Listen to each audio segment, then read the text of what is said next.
खूब जोर शोर से प्रचार करेगा, खूब झूठ बोलेगा।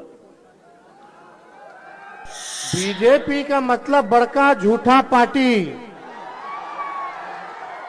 मोदी जी भी आएंगे, जाहिर सी बात है, उनका अधिकार बनता है, आना चाहिए। लेकिन हमारी भी तो जिम्मेवारी है, विपक्ष में है, सवाल पूछना है। हमारा अधिकार है प्रधानमंत्री से, आपका अधिकार है सवाल पूछना।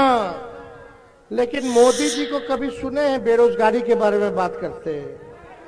कभी सुने हैं किसानों के बारे में बात करते हैं? कभी सुने हैं महंगाई के बारे में बात करते हैं, गरीबी के बारे में बात करते, बिहार के विशेष राज्य का दर्जा देने के बारे में, विशेष पैकेज देने में? कभी सुने हैं कि गया में वो इंडस्ट्री लगाएंगे, निवेश लाएंगे, देश में सबसे बड़ा पर्यटन स्थल बनवाएंगे गया को? कभी सुने हैं? ना, खाली हिंदू, मुस्लिम, सनातन, विपक्ष के नेताओं को गाली देना, हमको गाली देना, ये करना, वो करना, और कोई बात नहीं करते जिससे जनता का भला नहीं होता है। हमारे यहाँ बुजुर्ग अभिभावक हैं, हम यहीं से पैर छू करके प्रणाम करते हैं। सभी माताएं बहनें और सभी नौजवान युवा साथियों को यहीं से गले लगाते हैं। चुनावी जनसभा है, आप लोगों के बीच आए हैं। लोकसभा का चुनाव है, देश बनाने का चुनाव है। और मेरा मानना है देश तभी बनेगा जब हर एक गांव का विकास होगा। गांव से पंचायत बनता है, पंचायतों से प्रखंड बनता है, प्रखंडों से जिला बनता है, जिला से राज्य बनता है, राज्यों से ही देश बनता है।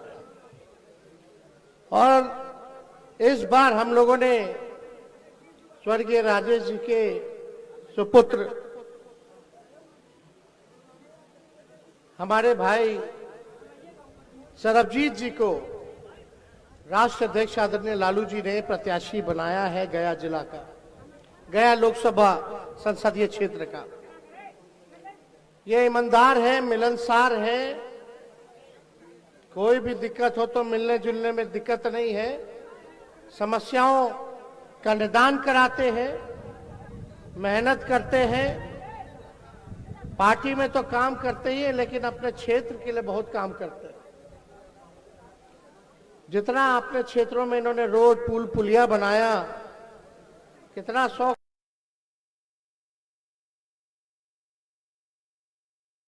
रहते हुए इन्होंने दिलाने का काम किया। पर्यटन के हिसाब से इन्होंने बहुत फंड जो है सरकार से लेकर के आने का काम किया। तो ये दिखाता है कि ये जनता का सेवा नेता बनकर के नहीं बल्कि बेटा बनकर के करना चाहते हैं। जनता मालिक है, आप लोग मालिक हैं। आप ही लोगों को चुनना है, आप ही लोगों को बनाना है। ये ताकत आप लोगों के हाथ में है। लेकिन हम यहां आए हैं आप लोगों से अपील करने। रुक जा भाई, अस्थिर रहो, छोड़ दीजिए ना, सब अभी मत कीजिए। आप लोगों को ही तय करना है, सब कुछ बनाने का काम करना है देश को। आप लोगों को चुनना होगा प्रतिनिधि की, भाई कौन ऐसा कैंडिडेट हम भेजे संसद में कि गया के लिए जो है आवाज उठाए, आपके लिए आवाज उठाए। और हम कोई मोदी जी की बात करने नहीं आए, मुद्दे की बात करने आए। मेरा मानना है कि अगर सबसे बड़ा अगर दुश्मन है तो बेरोजगारी है, महंगाई है, गरीबी है, भूखमरी है। मुद्दा पढ़ाई, दवाई, कमाई, सिंचाई, सुनवाई और कार्रवाई वाली सरकार होना चाहिए। मुद्दा देश में अमन चैन, भाईचारा, शांति बनी रहनी चाहिए, प्यार की बात होनी चाहिए, नफरत के लिए कोई जगह नहीं होनी चाहिए। चुनाव है, भाजपा के नेता तो हम लोग तो अकेले घूम रहे हैं। हम लोग तो बिहार के हैं, आपके हैं, बिहार का बेटा है, आप सबके भाई हैं। अब देखिएगा चुनाव आएगा तो देश भर का नेता खाली बिहार घुसेगा, खूब आएगा, खूब जोर शोर से प्रचार करेगा, खूब झूठ बोलेगा। बीजेपी का मतलब बड़का झूठा पार्टी। मोदी जी भी आएंगे, जाहिर सी बात है, उनका अधिकार बनता है, आना चाहिए। लेकिन हमारी भी तो जिम्मेवारी है, विपक्ष में है, सवाल पूछना है, हमारा अधिकार है प्रधानमंत्री से। आपका अधिकार है सवाल पूछना। लेकिन मोदी जी को कभी सुने हैं बेरोजगारी के बारे में बात करते हैं? कभी सुने हैं किसानों के बारे में बात करते हैं?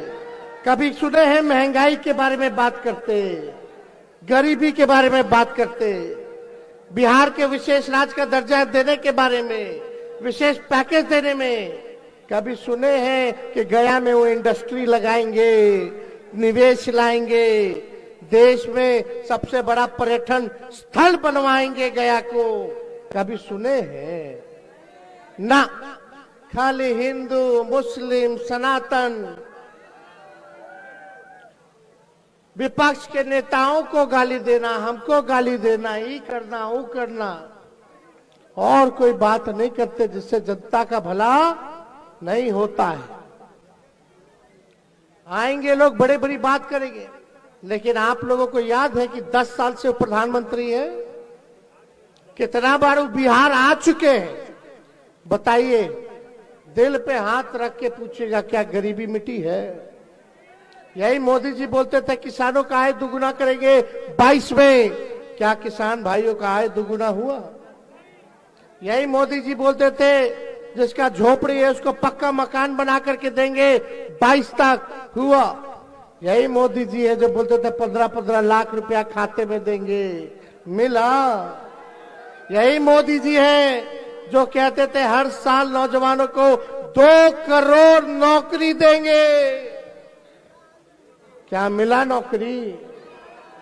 कौन सा ऐसा अच्छा अस्पताल बनवा दिया मोदी जी ने आपके लिए, आपके गांव के लिए?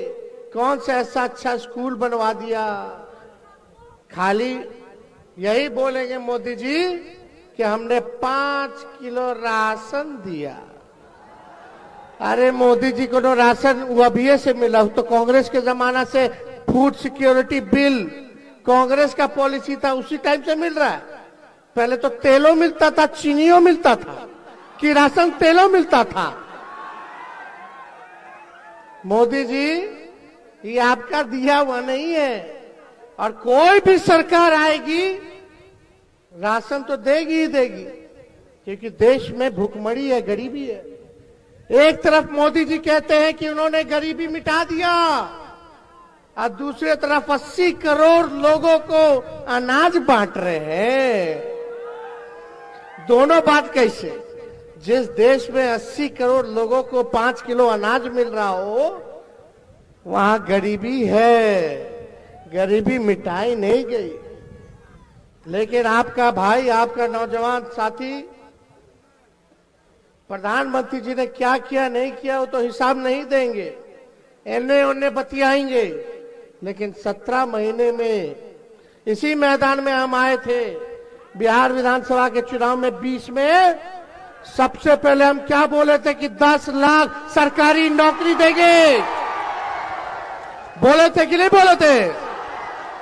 आपके भाई को जब लतिया के हमारे चाचा हमारे पास आ गए माफी मांग के कि अब कहीं नहीं जाएंगे, मिट्टी में मिल जाएंगे, मर जाएंगे, मिट जाएंगे, लेकिन भाजपा में नहीं जाएंगे। हम लोग देश में देख रहे थे क्या माहौल था, हम लोग अपना लिए, भाई चलो चाचा जी समाजवादी बढ़ो, हमारे घर के बढ़ो, आप चलाइए, भाजपा को रोकिए। भाजपा को रोकने के लिए हम कुछ भी कर सकते हैं, क्योंकि भाजपा लोगों को ठगती है, आपस में लड़वाती है, उनका विचारधारा ठीक नहीं है, नफरत वाले लोग हैं, इसलिए हमारा वैचारिक विरोध है।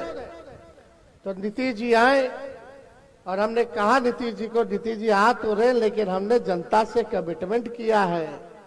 अब हम सरकार में आएंगे तो जनता तो हमसे पूछेगी कि क्या किए, 10 लाखवा नौकरियां दिए कि नहीं दिए। उस समय नीतीश जी क्या बोलते थे 2020 में, अपने बाप के पास से पैसा ला करके बांटेगा वेतन, असंभव है, असंभव। लेकिन जब तेजस्वी 17 महीने में आया तो उन्हीं मुख्यमंत्री के हाथों से 5 लाख सरकारी नौकरी। मोदी जी बताओ, 17 साल से आप लोग डबल इंजन का सरकार था, भारत सरकार में 10 साल तक कितना नौकरी दे दिए थे, लेकिन जब 17 महीने तेजस्वी आया तो बहालियां निकलने लगा। बीपीएससी से परीक्षा हुआ, बीपीएससी से परीक्षा हुआ, 3 महीने में सब कुछ झटपट छट। कितना दिन से कितना हमारे नौजवान भाई के बियाह नहीं हो रहा था, बियाह हो गया। पता चला कि बियाह जिसका हो रहा, जिसका नौकरी लग गया, उसी को उठा उठा के ले जा के जबरदस्ती कर रहा। खैर वो अलग बात है, लेकिन 17 महीने में हमने काम किया और जैसे ही तेजस्वी हटा वैसे पेपर लीक हो गया। पेपर लीक हुआ कि नहीं हुआ? अब बताओ, तेजस्वी था तो कौन सा, जो कंपटीशन मेरिट वाला लड़का था, जो बीपीएससी पास किया, चाहे कोई धर्म के हो, कोई जात के भाई हो, सबको जो है नौकरी मिला। किसी के साथ भेदभाव हमने नहीं किया, हम लोग काम किए। नियोजित शिक्षक वाले लोग रोते थे कि हम लोगों को समान काम समान वेतन। 17 महीने आया तो 4.5 लाख नियोजित शिक्षकों को हम लोगों ने राजकीय कर्मी का दर्जा दिया।